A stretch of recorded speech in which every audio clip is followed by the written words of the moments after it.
Are you the quantum mechanics? Yes, we're the Quantum Mechanics, the paranormal podcast for the believers, the doubters, and everyone in between. A little bit cooler in the studio today than the last time we recorded, with sweat pouring down our brow. Strangely warm, wasn't it? Yes, it was paranormally warm. It was paranormally warm, and then I went into London and used the tube that week. Oh, I know that was bad. That was Michael Jackson bad. It was really bad. I've been full on busy this week. I'm moving house soon, so that has just been all encompassing. So I haven't really got anything to say at the top of the show. We'll see you next time. Yeah, see you next time on the Quantum Mechanics. We have got some exciting news though. We're playing a festival, aren't we? We are playing a festival. It's not quite Glasgow, but it's is it called the Strangeness? No, it's called Strange Days Festival. Strange Days Festival. Down at the Barge Inn in Wiltshire. In September. Brian Blessed is headlining. The Henge are also headlining. We're going to be there. The lawmen are going to be there. Our friends, the lawmen, are going to be there. So we're going to have a wonderful old time, I think, there. We'll either be on stage or we'll be doing a campfire thing. Or, in fact, we got a production meeting about it today. Yes, so we're not quite sure what we're doing, but we're going to be doing something. If you're not familiar with it, it's in the middle of Wiltshire. It's near Alton Barnes, where loads of the corn circles happened in the early 90s. In fact, it is right opposite the Corn Circle Museum. So it's a lovely, wonderful, interesting place. Yeah, looking forward to that. Yes. We'll keep you posted when we know more what we're doing after our production meeting. It'll be, whatever it is, it'll definitely be paranormal. Definitely. So after the last time that I led the story on the show, I was talking about Mars mainly, and we mentioned that Mars is the planet of war. Yeah. And so I got into thinking about war stories. We've talked about them a little bit before, things like the Angel of Mons and all of those famous ones. But I was looking for ones that are a little bit more obscure. And then that got me onto a lovely little train of thought. And I've got some archive video for you, which will make you realise how long ago the 90s were, about some things which are still echoing in modern day.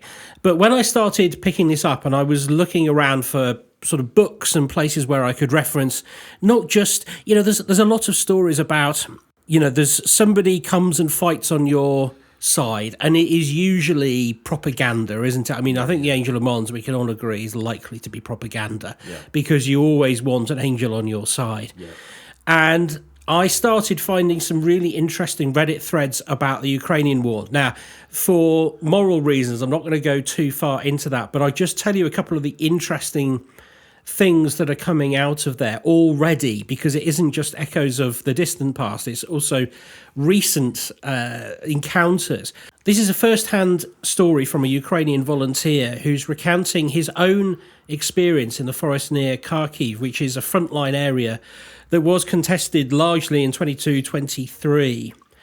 And he says that he was hearing disembodied voices calling his own name at night, and some of his other colleagues found this as well, that they were waking up in the night and hearing their own names called. Now, that he sort of speculates that he thinks it might have been the spirits of the fallen or other civilians in the area. There was another one that he pointed out, though, which is there was a squad near Izium who found an abandoned Russian position which was full of personal items, and they didn't want to disturb them. I mean, you do have respect for the enemy even in wartime. Yeah. But these objects seem to move overnight. He recounts a very specific time when there was a table laid out with photographs and private letters that they had deliberately just left there with the thinking, one day they will pass these back to the loved ones. Woke up in the morning after staying in this position, and all the photos had been piled up, and everybody swears they didn't do it because they spent a long time sorting them out. Yeah. Wow.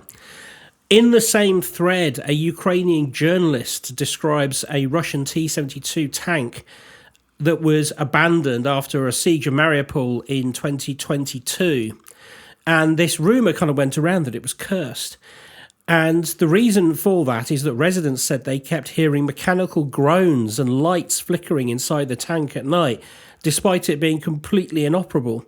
One story alleged that Russian soldiers who approached the tank fell ill or suffered accidents, and it led all the locals to avoid it. And the journalists suggest that this tank was linked to perhaps spirits of civilians killed in the bombing. Now, we don't know that. That is just obviously conjecture. Yeah. But I thought it was quite interesting. So there's no heroics here. There is, I think, because obviously it's a place where there are a lot of feelings running high.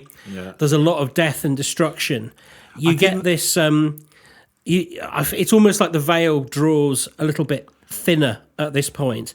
There's something really weird about almost a mechanical possession, isn't there? Yeah. We've talked about James Dean's car and various other bits and pieces like that. But yeah, there is something, I don't know, really strange about, because it involves so much, doesn't it? Not just the sounds, but yeah, weird. It's a weird thing, I think. We're going to be coming on to haunted mechanical things later. Great.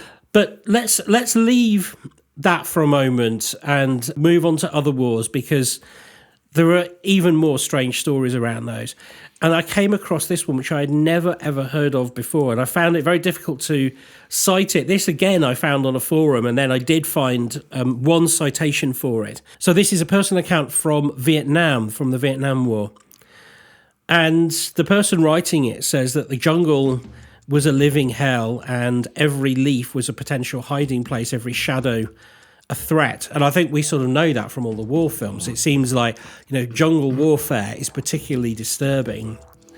He said that he was a radio operator, and despite the horrors of war, which would haunt his dreams for a lifetime, he was also reassigned to be the partner to an intelligence officer, a man named Rick Douglas. And he thought, well, this might be a way out of sort of fighting on the front lines. He gets taken deep into a heavily wooded area, and there's a cluster of Viet Cong huts there. But he said it wasn't the huts that unnerved him, it was the soldiers. Their eyes were vacant, their movements were robotic. There was something really terribly wrong. Well, these Vietnamese soldiers are American. No, sorry, no, I should make clear these are American soldiers. Okay. They've taken over the camp. And he said, then I saw this tent shrouded in silence that nobody else was standing near. He peered in, and inside were 6 murky containers. And in each one of those containers was a severed guerrilla fighter's head. It was the head of a Viet Cong in there. But what was weird was that there were tubes and wires attached to these heads, and the heads were quivering. It was as if there was electrical charge being put through them. Now, he said, like, his blood ran cold. Yeah. And before he could process this horror, this Officer Douglas was with him. His face was, he said, a mask. He just held his composure and looked blankly at him. The next thing he says that he knew was he was waking up in triage, and there was the smell of disinfectant and the sound of a hospital. And they told him that he'd been found unconscious. But he remembers seeing these heads, those quivering, lifeless eyes, and he realised that Rick Douglas was up to something. Rick Douglas, by the way, is a pseudonym, as you probably gathered. Yeah. But he said there was something going on there. There was some kind of secret military operation that was happening that he had seen and was a part of, and they obviously realised that when his reaction was observed, he wasn't going to play any part in whatever was going on, and so he was just hooped out of there. It's weird to think that anyone who saw that wouldn't be shocked, pretty much. Would you Really? know what I mean? You know what I mean? Go, oh, he was shocked by it. We better kind of knock him out or do something to him. It's like, wow, what would you expect? Yeah, no, definitely. I found that particularly, like, that was one of the weirder. What happened to him afterwards? Do we know? So for him, then the war was over. Right. That's what he describes in the rest of his post. The war was over. He comes back to the US, and the reason that he describes at the beginning, the sort of the horrors of, that sort of kind of poetic, like every leaf is a hiding place, is because he obviously wasn't alone. And a lot of the men came back from there damaged, and as we know, the drug use and whatever. Well, and I was thinking that. I mean, what he's describing could have been, some kind of hallucination or PTSD, or the horror of what he saw, not what he described, could have been, that's what he could remember maybe as something that wasn't true. It is quite possible, and that was what it was all put down to. But he does believe he believes he saw what he saw what he saw. Although he does admit, like, I can't imagine what the use. Yes, the purpose. The purpose for this would have been. Yeah, it seems to go beyond just torture, doesn't it? 'Cause, that's right. But no. I mean, they'd be dead. Exactly, that's my point. Yeah, it's almost as if the intelligence were up to something like, maybe they were trying to build some kind of device where they could fool people into thinking that those people were still alive or something. I don't know. The mind sort of runs wild, but in that sort of the cliche, the fog of war, all kinds of weird stuff could happen. But that's kind of the darkest thing I'm going to talk about. I just wanted to cover that because it was too weird not to go into. This is a slightly more well-known story, but I've tested it on a few people, and I don't think it is well-known at all in terms of, like, outside of our niche sphere that we like to speak in. But American soldiers also during the Vietnam War encountered what they called rock apes. Okay, so there's kind of infrequent but a number of reports throughout the war. There's a very specific incident which caught my eye. It happened in 1969 on the Nui Mo Tau Ridge, 15 kilometres south of Hue, where a squad encountered 8 creatures described as light brown to reddish brown, one dark male standing about 5.5 feet tall. The soldiers opened fire, but no blood was found. One casualty resulted from a muzzle blast rather than the creatures. I have come across this story before. You have, right. And other accounts mention platoons reporting attacks and hand-to-hand combat, suggesting colonies or groups of these creatures in the Vietnam jungles. Yeah. And then there's another phenomena which is reported by the Viet Cong and the North Vietnamese army. They were leading the North Vietnamese Party Secretariat to order investigations in the war. These things came out. So in 1974, Professor Voi Khoi found a footprint in Central Highlands that was wider than a human's and too large for any known ape, with the cast analysed by scientists in 1982. Then Professor Tran Hong Viet discovered additional footprints, and in 1992 a zoologist and his team identified 3 new mammal species in the Vu Quang mountain rainforest, highlighting that there is a diversity which had not been discovered beforehand. And there is a thought that maybe encountering these undocumented apes, because of course all these soldiers are briefed before they go out to say, you might see this, you might see that. These specific reports led to an investigation where they did find undocumented apes, but obviously none of them seem to be like the rock-throwing, fighting apes. Yeah. Well, that's big, isn't it, for an ape? It is quite big for an ape, yeah. It's So they saying that's some type of Bigfoot, or is it just not directly linked to Bigfoot in that sense? Different type of cryptid. It's a different type of cryptid, yeah.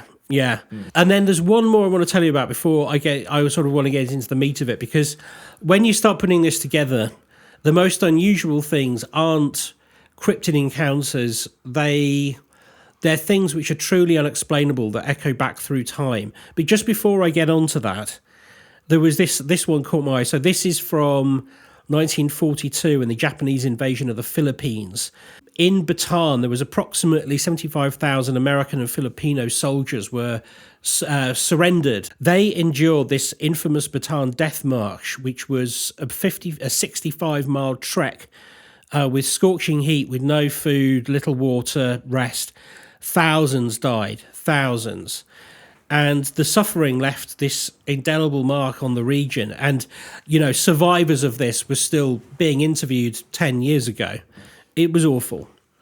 Locals and visitors to that Bataan Peninsula, though, they have reported strange occurrences along this old march route, particularly near the Pantingan River, where a massacre of Filipino soldiers took place.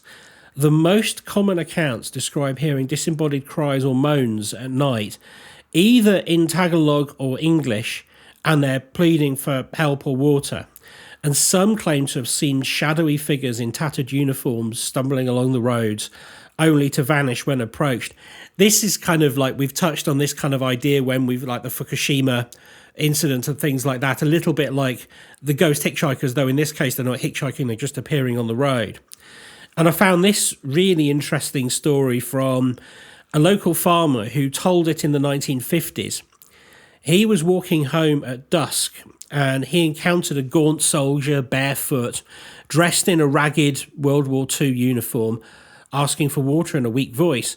The farmer, being startled but compassionate, offered him his canteen, and the soldier took it, drank deeply, thanked him, and then turned and walked back into the jungle. When the farmer followed, of course, the soldier had gone. The canteen was still in his hand, untouched. So there was no water taken from it. Right. Locals believe that these apparitions are the restless souls. Of course they do. Of course they do. But that particular encounter really was like, I love that idea because it's very similar, again, to they get in the back of a taxi. Oh, there's no one in the taxi. He takes a big drag of water. Oh, there was no water taken. Although he describes him taking the lid off and having a full load. Full load? Yeah. A full drink. You know what I mean? It's reminded me of that. There's that amazing, it's not paranormal story, but that Japanese soldier who fought on after the war, didn't stop. Yes. What was his name? Hiro Onada. So he was in the Imperial Japanese Army. He remained on Lubang Island in the Philippines, carrying out guerrilla warfare for nearly 30 years after the war officially ended. Goodness me. He was eventually located and persuaded to surrender in 1974. 1974? Yeah, so he was just in the jungle on his own. I did hear a version of this story where when he was persuaded to give up, he was really resistant. And apparently they tried, on a couple of occasions, people had tried to get him to surrender. But his commander had said to him, whatever you do, never stop fighting. So he took this literally. So he didn't believe the war had ended. And he was just in the jungle on his own, fighting away or trying to disrupt stuff. Yeah, because he'd have no bullets left, I would imagine. No. But they eventually persuaded him the war was over. I think it was something he had to get. He got a letter or a visit from some really senior officer who said, no, it's okay. You can give up now. You can surrender. But 30 years, yeah. That must have been crazy when he came out of there and, you know, someone showing him the television and seeing what had happened. Yeah. I think I've heard that because, you know, you think how much life would have changed between 1944 when he started fighting and 1974. It would be, almost like time travel, isn't it? It must have been for him going back into that. I mean, I'm surprised it hasn't been, maybe it has been a film. Yeah. But, wow. Well, let me take you a bit closer to home, and this is where we'll focus for a bit. This is the Dark Peak, which is the northern part of the Peak District National Park. And if you haven't been there, it's got these high moorland plateaus, I guess you'd call them. And there's places where there's like millstone, grit and shale. It's very different to the limestone White Peak. If you ever walked around that area, you can see why it's called the Dark Peak. It's sort of, it looks different. It definitely suits the story, didn't it? If it was the Rainbow Fluffy Peak, it wouldn't really work, would it? During World War II, this area was a hotspot for aviation because it was close to air bases in the Midlands, Yorkshire and Lincolnshire. And it is true, there were over 173 documented crash sites. And when I read that, I was like, over 173, so that's 174.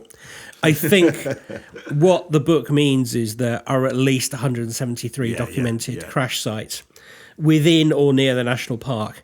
And a lot of these, they involve inexperienced pilots on training flights. Okay. Because there were a lot of very, very young men who were given very large aircraft to control. Yeah. And they did have to learn how to fly them up there. So they were out of the way of the main fighting. Yeah. But that is no place to learn how to fly a large aircraft. It's very difficult. There's poor visibility. Yeah. They've Weather. got primitive navigation equipment. And as anyone who's walked around there, the weather changes on a sixpence. You know, you go from rain to hail to sun in a second. And these crashes, like I say, they're Lancaster bombers, Halifax bombers, Wellingtons, and there's also the American Liberators and Super Fortresses. One example is the Bleaklow bomber, a US Air Force Boeing RB-29A Super Fortress called the Overexposed, who crashed on November the 3rd, 1948. That's a weird name for a plane. Overexposed, yeah. Yeah. It crashed near Higher Shelf Stones, killing, that is the name of a place, by the way, killed all 13 aboard. And it was a routine flight from RAF Scampton to Burtonwood. Similarly, there was a Wellington crashed at Chatsworth Park on June 11th, 1943 during a training flight. These were just tragedies, and they were both really put down to, again, lack of training. And in both of those cases, the fog had come in, the cloud had basically fallen down. And because they had such primitive navigation devices, which were really set up for bomb accuracy rather than an undulating landscape and flying low around it. Yeah. And that means that you end up with these phenomena. So the ghost plane phenomena centers on this area. And what people see are these low-flying, propeller-driven aircraft, often described as these World War II aeroplanes. They appear to be in distress before vanishing without a trace. These sightings are frequently reported at dusk or in misty conditions, and they're often out in like the desolate parts of the moor. Are they accompanied by sound and stuff? Sometimes. So I've got a few witness accounts, and then I'm going to play you some video where you can hear people talking about it themselves, because the encounters they're more than just seeing something in the sky. I think these are quite remarkable. So one of the sightings I want to start with is this Douglas Dakota, which is a large transport plane used by the RAF during World War II. And witnesses who see it claim it flies dangerously low, sometimes appearing to head towards the ground as if about to crash, only to disappear. This is a common thing of, like, people brace for the noise, right, and then nothing happens. In 2017, Sandra Holland from Bakewell reported seeing this silent aircraft over a shopping village that vanished abruptly, describing it as a real shock. Similarly, a lady called Pam Orridge recounted a similar sighting years earlier near Rowsley, where she said a low-flying aircraft appeared and then disappeared without a sound. But again, she said it was huge and it was propeller-driven. So both of these women, they see something similar. I love the fact that it appeared over a shopping village as well. Not just any village, a shopping village.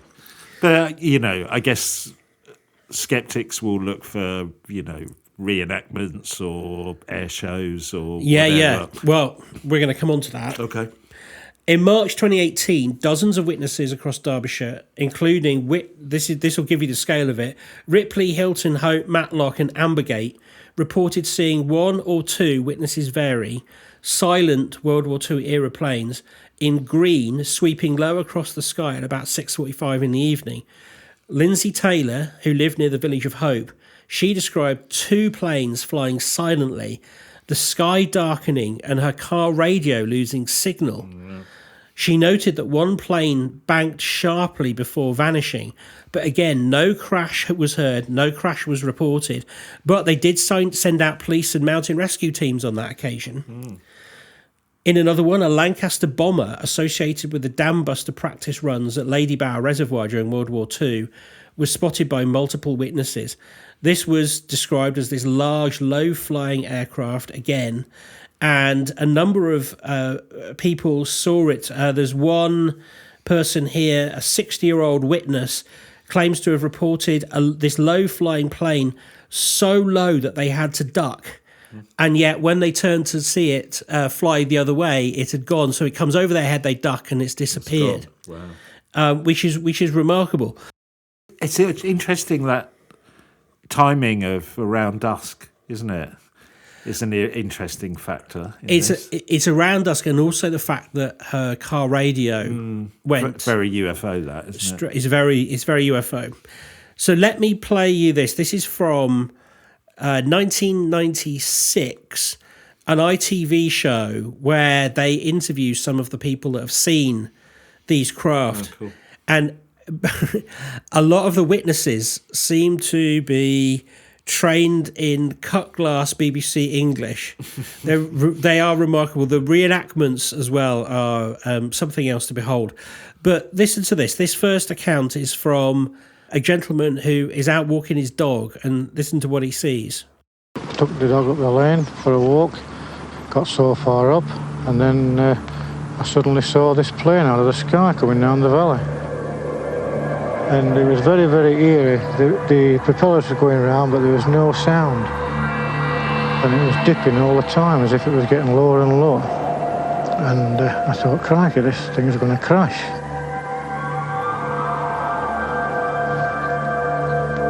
And as I looked over the edge, I thought I'd see the plane. There was no plane. So I just looked, and there was just lambs and sheep in the fields. The best way to describe it was as if someone had died and he'd moved into a room, and it was just like death. It was terrible. It was a very eerie sensation, not very nice at all. A few Dakotas are still flying today. Maybe that could explain what Tony saw. Well, we've got 11 Dakota aircraft, and therefore that makes us certainly the largest Dakota operation, civilian Dakota operation in the world, in fact. And we checked into the flight time details that you gave us, and we found that none of our aircraft were airborne, let alone in the area that you specified on the time in question. I love the fact that, you know, you can read these stories up, but just hearing people talk about it in their own words, really interesting. Okay. It is. And then, and as you can see, they look into whether there is any aircraft flying around there. And there aren't any. And then this account from a woman who was a child when she saw it. This one is particularly good. As you're listening to this is about 3 minutes long. She is reenacting having a picnic with her mother. And unfortunately, the woman who is playing her mother in the reenactment really is bigging her part up. So there's a spurious mention of a cheese sandwich in here, which has nothing to do with the story.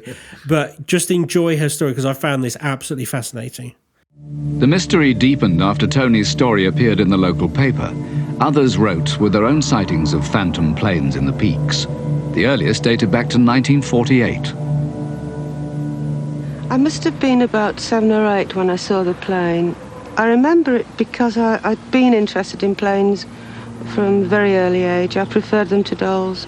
Mummy? Young Audrey Twigg had been with her mother in the Hope Valley when she saw something. Sandwich, you hardly eaten anything. I can see one that's just up there.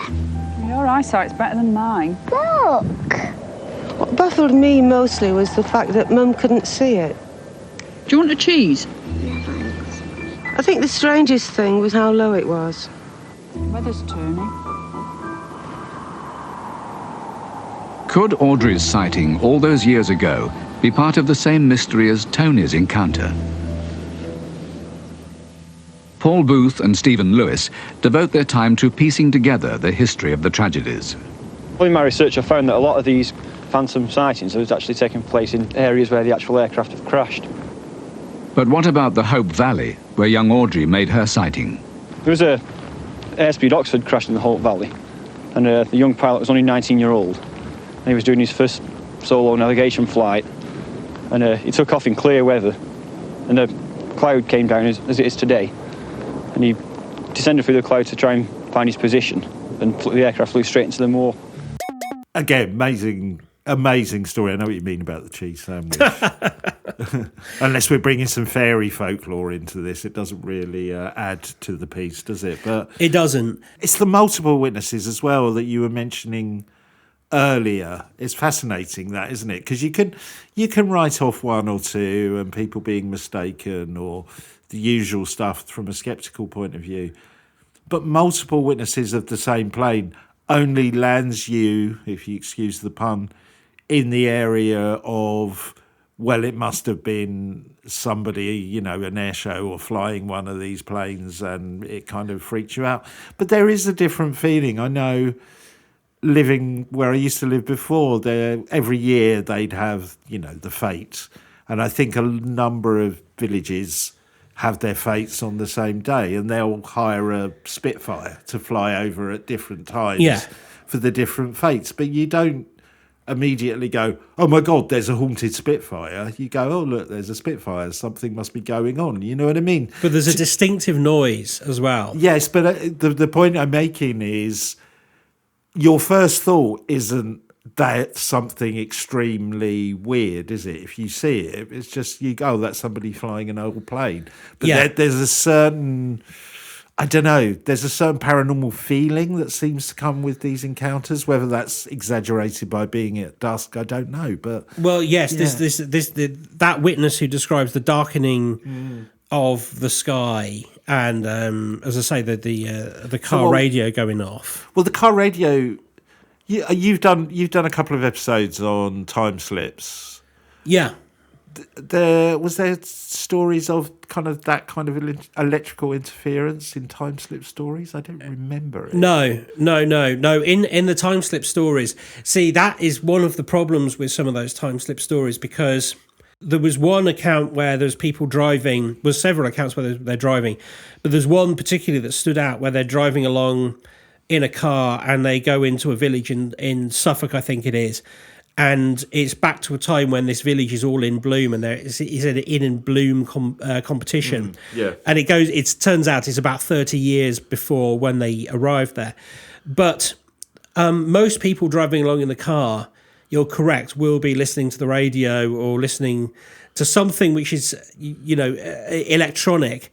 And if it's the radio, then you would think that, you're not going to be picking up Radio 2 if 30 years behind. You would go blank or something. I don't know. But it's curious that this isn't just a phantom thing. It feels like there's a bigger phenomena at play. And that's why I wanted to I started going down the idea of strange encounters in the war, and they're good, but a lot of them are just kind of the same thing over and over. But when I started reading these plane encounters, I don't think this is just a stone tape thing, because what it reminds me of, the first thing that came to mind was the ghost rockets, and we covered the ghost rockets very early on in our run. But I'll just remind you, these happened just after the Second World War. May to December 1946 is their peak period. And in fact, there's very notable peaks in there around the August time. And these are normally seen over Sweden and Finland. There's about 2,000 sightings were logged, 200 verified by radar.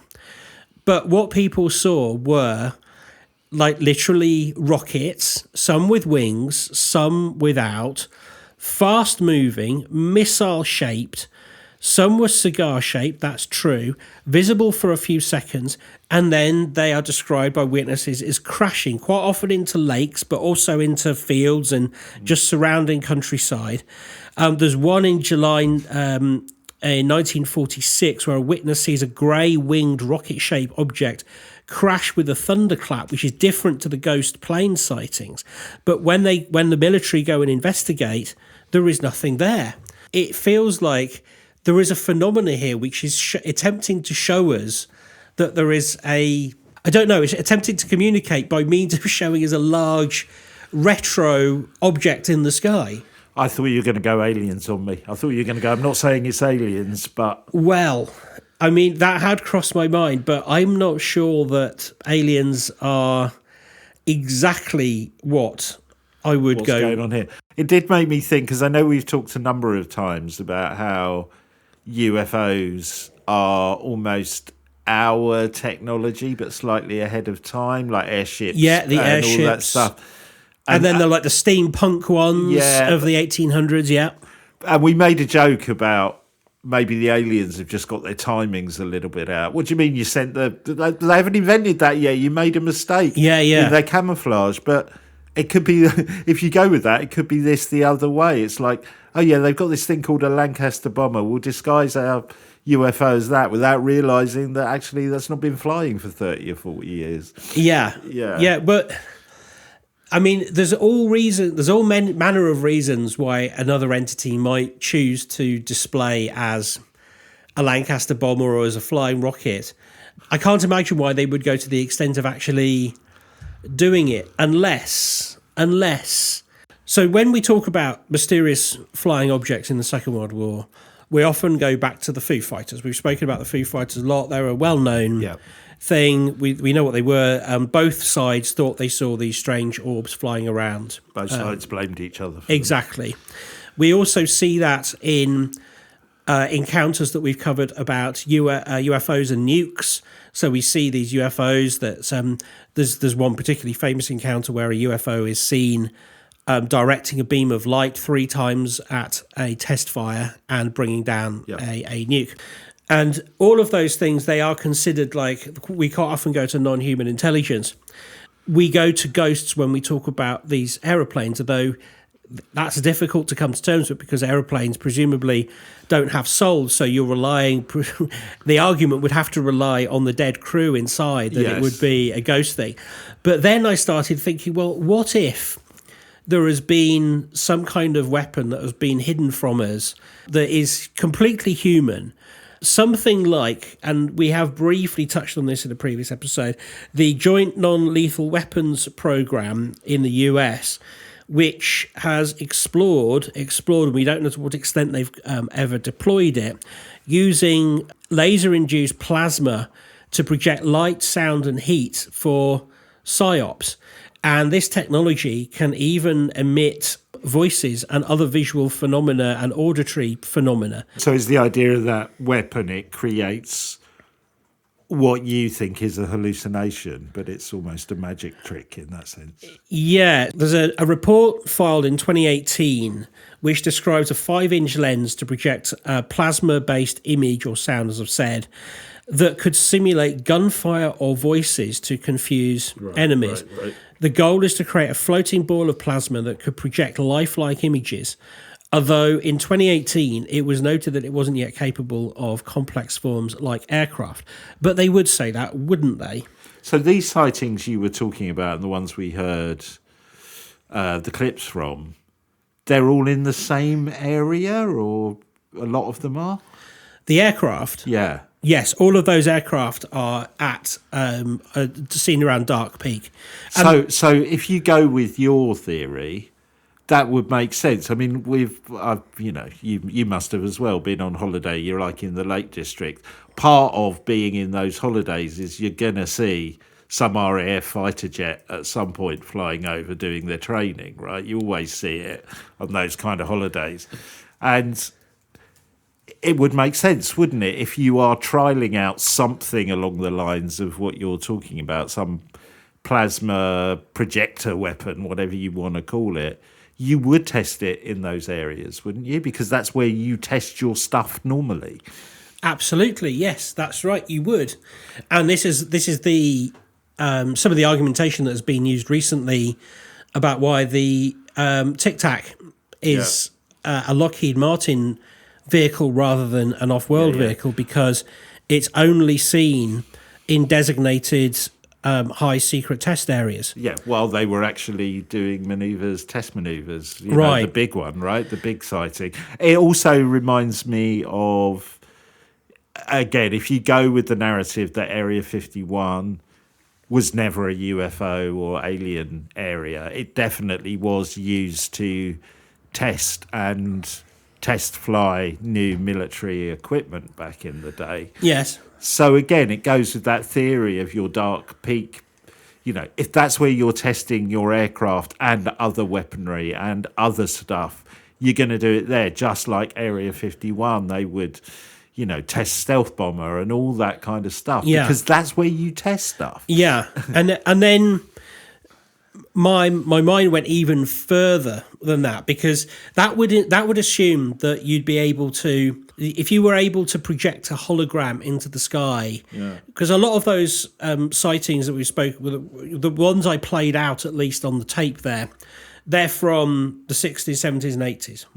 In the 60s and 70s and 80s, we probably didn't have that technology. Or did we? I don't know. But I've spoken about Professor Simon before on his YouTube channel. He did an interview and a couple of associated videos quite recently, about 2 weeks ago, looking deeply into what's been happening down at Orford Ness, the Atomics Research Centre, and also the famous British Telecom Research Centre down there, right on the beach, right next to, there's the two power stations there, very, very close to Rendlesham Forest. Right. And it's asserted by him, the research he's been doing, and the guests that he had on, that underneath those buildings, underneath that BT test centre, which is for all the world to see in public, as a massive directional EMP weapon, right, which was designed, it's focused at Russia, and should Russia have invaded Europe in the 60s and 70s, they would have turned this on and disabled all the Russian tanks that were moving through Europe. It's just basically, rather than exploding a nuclear weapon above ground, it would have taken everybody out. And there's a lot of evidence to support this, a lot of evidence. Like everything that he has reported on makes a lot of sense. Now, I'm not going to claim any validity for somebody else's reporting, but if someone has built an EMP weapon in the 60s underneath the beach and coastline at Orford Ness, then it isn't beyond the realms of possibility that some other secret weapon might have been being tested around that peak area, because after the war, a lot of it did remain military. It's the same place now that if you go on holiday to the Lake District, chances are you will see a British fighter plane flying very, very low over one of the lakes, particularly around the Coniston area, because that's where they practice, that's what they do. And they will even go supersonic over that area. It's quite thrilling to see. But that is a test area.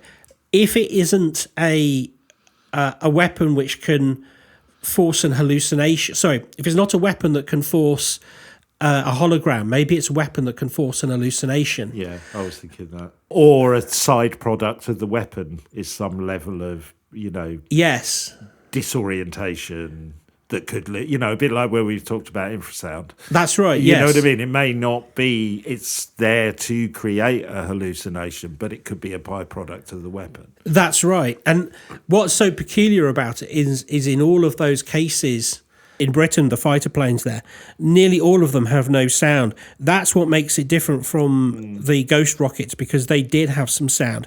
What makes it similar is the fact, that there's no wreckage or trace ever found of them. The other thing I was thinking of to throw into the mix, sounds like a weird one to throw in, but it's almost, if there are weapons or something along the lines that you've been talking about, advanced, whatever it is, there could be a level of military pranking.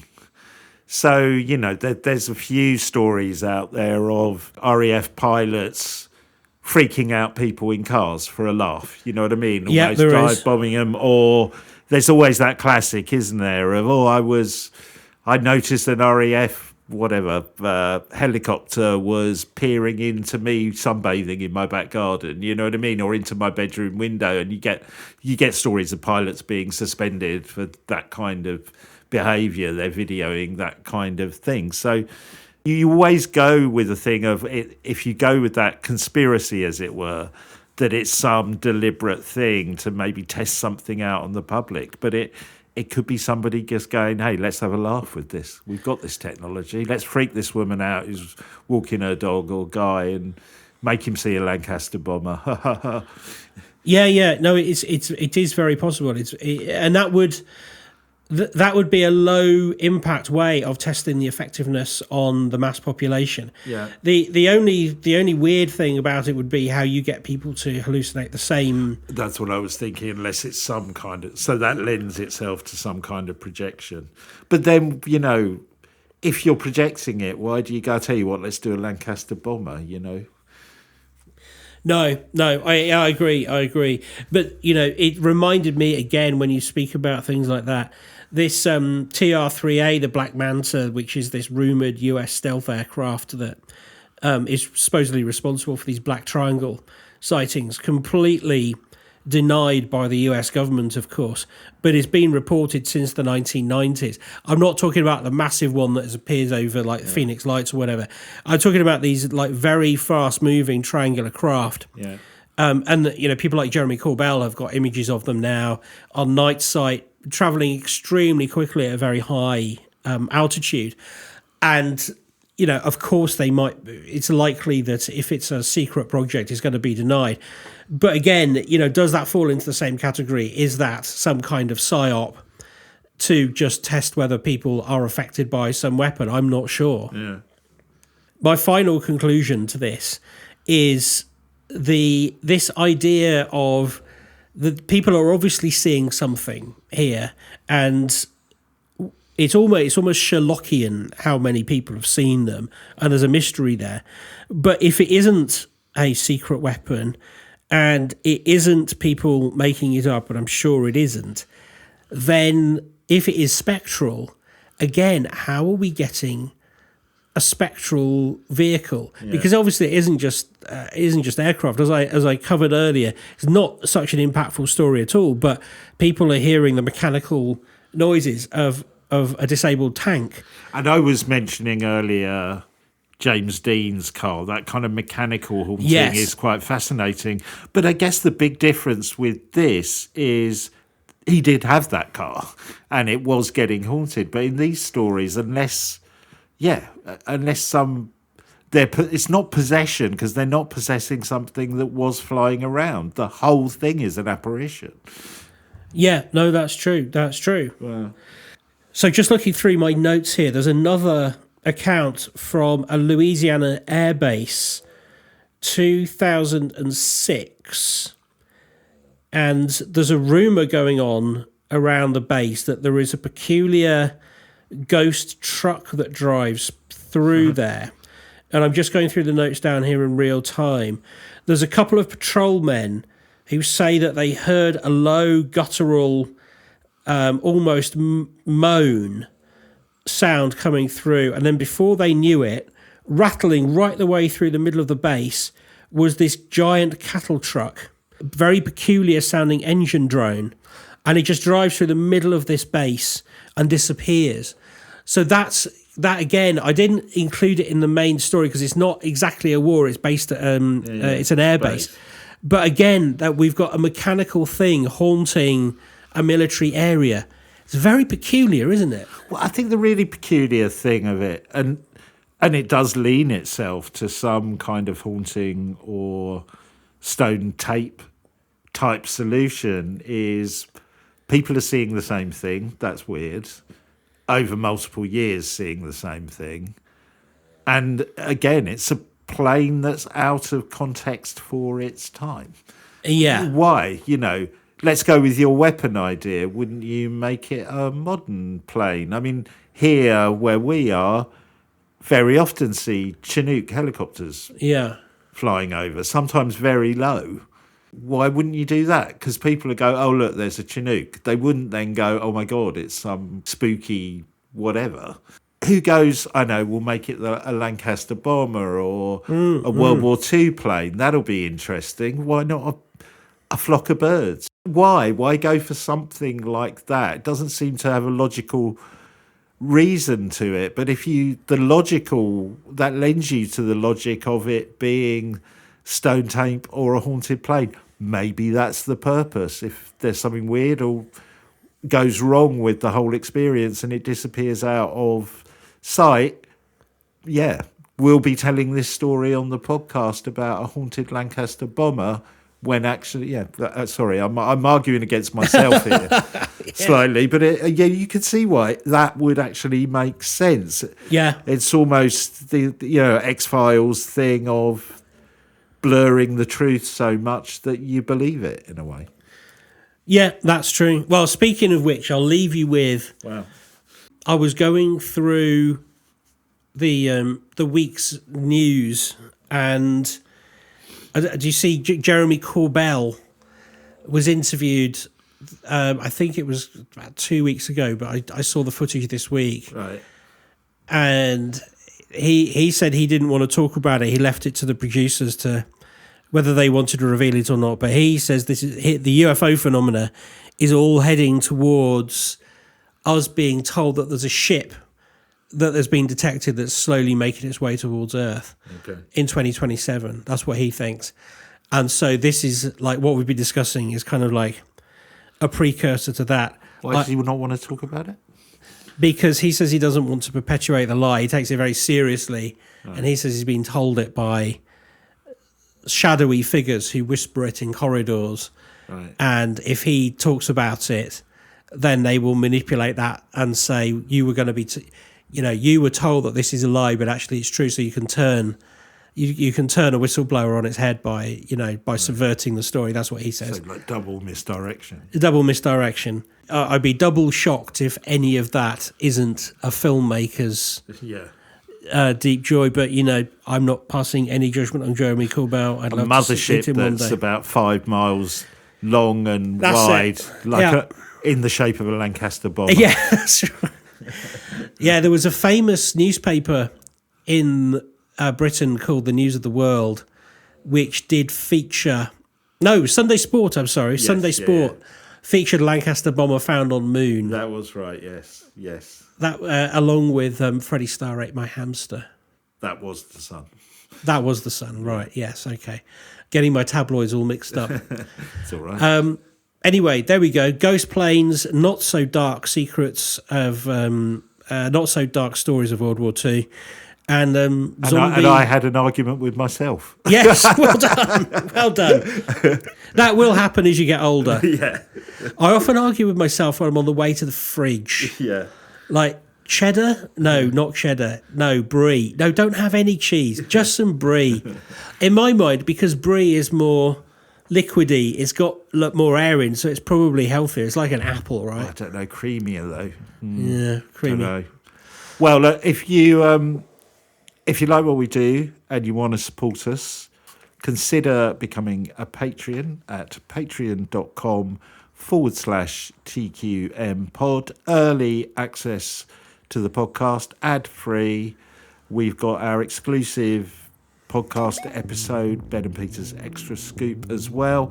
And we're going to be talking on this week's Extra Scoop about some remote viewing that Ben's been doing. He's reluctant to talk about it, but amazing. I've got a little bit of inkling of what's been going on, but I'm going to be pushing him hard on what the real story is. So come and join us at Ben and Peter's Extra Scoop, patreon.com/TQM pod. Merchandise, we will put links to our t-shirt and merch store in the show notes. The At the Pub t-shirt is selling very well at the moment. It's the I pub. like your style. Yes, it's the pub that we often record at, the Cross Keys, but it's a photo, probably Victorian era photo of the pub. Yeah, I think so. With our logo on. So go check that out. Hit the link in the show notes. And yes, we'll be back. The main thing is the copyright has long since expired. Yeah. Yes, indeed. And we'll look forward to seeing you next week on the Quantum Mechanics. Push it real good, as they said in the 80s. See you soon. See you. Bye. Bye.